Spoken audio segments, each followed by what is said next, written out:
Welcome to, or welcome back to, the Agatha May Detective Agency. I'm Agatha May, and I am just so glad you're here. Today's episode continues our deep dive into flagrant disregard, the unsolved case of Crystal McCrory Jones.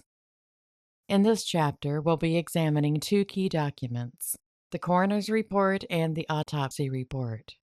And let me preface this by saying that neither Coroner Lewis B. Carter nor Pathologist Frank Peretti, MD, left me with much confidence. Their findings raise more questions than answers, and we're going to dig into why. Before I get started into the episode, I want to thank everyone who has suggested cases for me to cover. I promise I'm looking into them and I'm starting to make notes on them, but at the moment my plate is pretty full with all the cases in the series that I'm currently covering, so I will get to your recommendations. It may just take a while. And now on to the coroner's report. When Crystal's sister Jana requested the coroner's report from Crystal's death, I don't think she expected it to be riddled with errors, but surprise, Lewis B. Carter sucks at his job. I mentioned in the last video about Crystal that Lewis was hanging out in the West Carroll Parish jail because he had been arrested for attempting to strangle his wife. I decided to see if Lewis was still there, so I called the sheriff's department and talked to an absolutely charming fellow whose name I didn't catch, and he informed me that Lewis had been released that day, Tuesday, May 6, 2025, and then he hung up on me. So congrats on getting out of jail for trying to strangle your wife, Louie. Is an attempted strangulation not considered an attempted murder in Louisiana, or is it just a special law in West Carroll Parish? When Lewis sent the report to Jana, he included this note on very official letterhead, but why is he using a Gmail account for his email? Can the parish not give him an official email address so it doesn't look so unprofessional? Here's what he wrote to Jana, quote, "Enclosed you will find the enclosed documents that you made a formal request for from the West Carroll Parish Coroner's Office. If there should be anything else I can assist with, do not hesitate to get in touch with me," end quote. I'm sure everyone listening wants Lewis to be at least marginally better at being a coroner than he is a penman, but he's not. The West Carroll Parish Coroner's Office Investigative Report, page 1. Well, we've started with old Louie not even being able to spell Crystal's name correctly. The race, sex, age, and address are correct. But let me just say that even if math isn't one's strong suit, you would think that anyone should be able to quickly deduce that a woman who is 43 wasn't born in 2019. Under type of death, Carter had already determined that it was a suicide, even though the autopsy hadn't happened at this point. That makes me think that the Dingleberries at the West Carroll Parish Sheriff's Department told him it was a suicide and Dopey just went with it.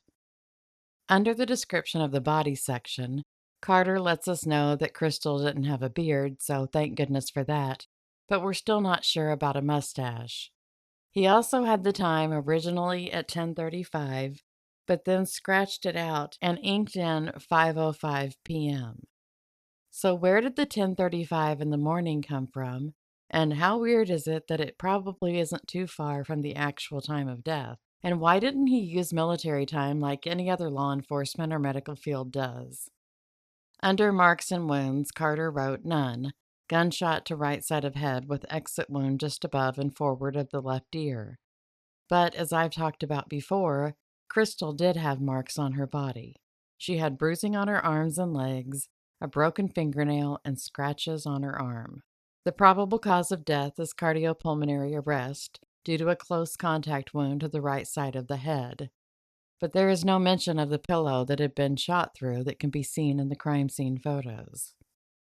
The manner of death was left blank, and Carter indicates that an autopsy had been ordered and would be performed by the great Frank Peretti. And then Carter signed it 2/9/2020, which is 3 years before Crystal's death. So either Carter is a psychic or an idiot, and I know which I'm leaning towards. Then we get to the circumstances of the death and the narrative summary, which is a doozy.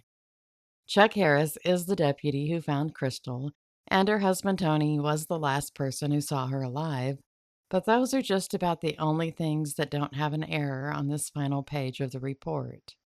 Here is Carter's narrative, and I'll read to you what he meant to write, but have circled his multitude of errors. Quote, I was notified by the WCPSO at approximately 4:39 p.m. of the body found deceased by Officer Chuck Harris, deputy with the WCPSO, after being asked by family for a welfare check on the deceased. Upon my arrival, I was met by Deputy David Voigt, investigator with the WCPSO. I was advised of the deceased name, etc. Upon entering the back bedroom, I viewed the body of a white female approximately 43 years old, lying on her left side, with what appeared to be a 9mm semi-automatic weapon in the right hand of the deceased. Dried blood was covering nearly the right side of face. It appeared to me there was a close contact wound, entrance wound, to the right temporal side of the head, and an apparent exit wound on the left side. No slug, to my knowledge, was recovered. I took custody of the body and transported to Cox Funeral Home to be held for autopsy. Family requested the body be released to Cox Funeral Home Bastrop following autopsy. End quote. I can understand that some people struggle with spelling and writing, but as a coroner, your job is important and your report should look professional. So for the love of little green monkeys, man, use spell check. There is nothing on this report that makes me think that Lewis B. Carter, coroner of West Carroll Parish in Oak Grove, Louisiana, cares about his job. It doesn't look like he cares about the people he attends. His work is sloppy, it's filled with errors, and I think he might be better suited to a career that doesn't require even the slightest bit of accuracy. Now, you might be thinking that the autopsy report has to be better than the coroner's report, and well, I'll give credit for Frank Peretti being able to spell better than Lewis, or at least knowing how to use spell check, but other than that, let's have a look. Here's page 1 of the report. Well, what do you know? Frank uses Gmail too. And why does he have a North Little Rock, Arkansas address when Crystal's death was in Louisiana? Well, that's because he's an independent contractor and has contracts with parishes in North Louisiana. I didn't even realize this was a thing. He's a traveling pathologist. But you know what else he is? Not licensed in Louisiana. To get around that little hiccup in his life, he has the decedents sent to Arkansas. I don't know if they go all the way to Little Rock or if he just has a makeshift autopsy tent just over the state line. Kind of a pop-up morgue. I don't understand how this is even legal. This causes a major loophole in favor of the pathologist because the decedent's family can't file a complaint with the medical board of the state that their family member died in because the pathologist isn't licensed there.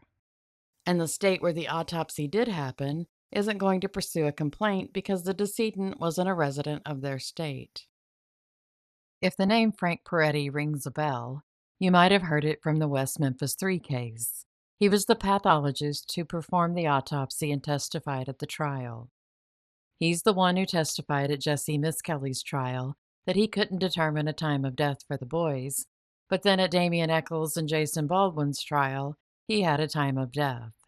He's also the one who admitted on the stand that he wasn't certified with the American Board of Pathology because he couldn't pass the exam. Can we make a new rule that in order for a physician to testify as an expert at a trial, he has to have the smarts to be able to pass the board certification exam in his or her particular field? That's not really too much to ask. Peretti has been soundly criticized for his work in the West Memphis 3 case. Peretti has also had an Arkansas Medical Board action taken against him for violating a rule of the board. In 2018, he submitted continuing education hours to maintain his license, but when an audit was held, the hours were found to be from the previous period. He was directed to provide hours for the current period, but never did. He was then ordered to take more continuing education than normal for the next 3 years, and 5 hours of it had to be on ethics and professional responsibility. He also had to submit to an audit every year and pay costs associated with the audits, as well as pay a whopping $100 for the investigation fee. Let's continue with the report. Oh, looky, Frank didn't spell Crystal's name correctly either, so we're off to a good start. His findings were that there were a gunshot wound to the head, with the entrance wound being on the right side. He also remarked that there was no evidence of trauma. So again, no mention of the obvious bruising or scratches that could be seen on Crystal. Page 2. Before we fully get into page 2, let's look at the case numbers. They changed between the first and second pages. The case number changed from 2023-0126 to 2023-0125. So which is the correct case number? Peretti wrote that his autopsy indicated a tight contact gunshot wound on the right side of Crystal's head. A tight contact wound means the muzzle of the gun was pressed directly against the skin at the time the gun was fired. So how can that be when the gunshot was through a pillow? I'm going to show the photo of Crystal's hand with the gun on the pillow. This isn't a graphic image, but it is from the crime scene photos. So if it's something that you don't wish to see, you can look away now. So here is the photo of the pillow, and the pillow has been shot through. So how can it be a tight contact wound if there was a pillow between the muzzle and Crystal's skin? For those of you who looked away, you can look back now. Page 3. On the coroner's report, Crystal was listed as being 5'9", but here she's 5'7". And can we talk about the use of the word panties to describe what Crystal was wearing? Can a medical professional not use the word underwear? Peretti has Crystal's hair as being blondish brown, which isn't even close to being correct, and that she had hazel eyes. Again, no. Page 4. On the description of the gunshot wound, Peretti indicates that the entrance site was 1/2 inch by 1/2 inch, and there was a 1/2 inch by 1/4 inch abrasion, which would have been from the muzzle. And there is also a note that soot was present. Again, how are the abrasion and soot present if there was a pillow used? The exit wound was 1/2 inch by 1/4 inch, and I still haven't heard from a pathologist or gunshot expert how that's possible. So I am still having major doubts on the exit wound actually being the exit wound. Page 5. The stomach only had a scant amount of mucus, so the medications found in Crystal's system weren't taken immediately before her death. I would still like to know how she had twice the therapeutic dose of diphenhydramine in her system, but was still able to be awake and awake enough to hold a gun. Peretti also marked that Crystal's reproductive system was normal, but she had actually had a full hysterectomy. Page 6. Peretti noted that Crystal's spine had no obvious old fractures or abnormalities, but Crystal's back had been broken in a car accident. It would be interesting to see if the decedent in case 2023-0126 was a woman who had blondish brown hair, hazel eyes, hadn't had a hysterectomy, and had an unbroken spine. And if Frank Peretti got this much wrong on Crystal's autopsy, how many other autopsies are filled with errors? The good news is that the misinformation on the report was corrected. The bad news is that Crystal's sister Jana is the one who had to instigate it. And the even worse news is that all she did was email Peretti and tell him what the errors were, and he just changed them without any proof that Jana was even who she said she was. So how bonkers is that? I think looking at these reports, they're yet another reflection on how seemingly little care goes into the investigations in West Carroll Parish. The conclusion of a suicide in Crystal's death was made well before any declaration of manner of death should have been made. Remember how Chief Deputy Alan Irby started his interview with Crystal's husband Tony by saying it was a self-inflicted gunshot? This was before he had even asked Tony if Crystal was right or left-handed. So if Crystal had actually been left-handed, would law enforcement have changed their minds about her manner of death? Or would the evidence have suddenly shifted to match? I don't know how anyone who has two brain cells to rub together could look at this and not have at least a few questions. And if there are questions, they need to be answered. And if they can't be answered, there needs to be more investigating happening. Thank you for spending time with me to hear more about Crystal McCrory Jones. Her life mattered deeply, and that means her death matters too. She deserved an investigation marked by professionalism, integrity, and care.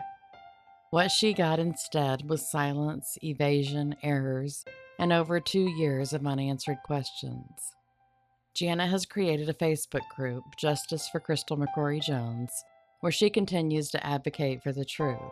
She's also written a book about the first 2 years of Crystal's case, documenting everything law enforcement chose not to pursue. And there's a petition on change.org calling for the case to be reopened. I'll leave links to all of those in the description below. If this story stayed with you, please hit the like button. It helps bring Crystal's name to more people. And if you haven't already, please subscribe so you don't miss the next chapter of Flagrant Disregard, the unsolved case of Crystal McCrory Jones. Until next time, stay safe and be happy.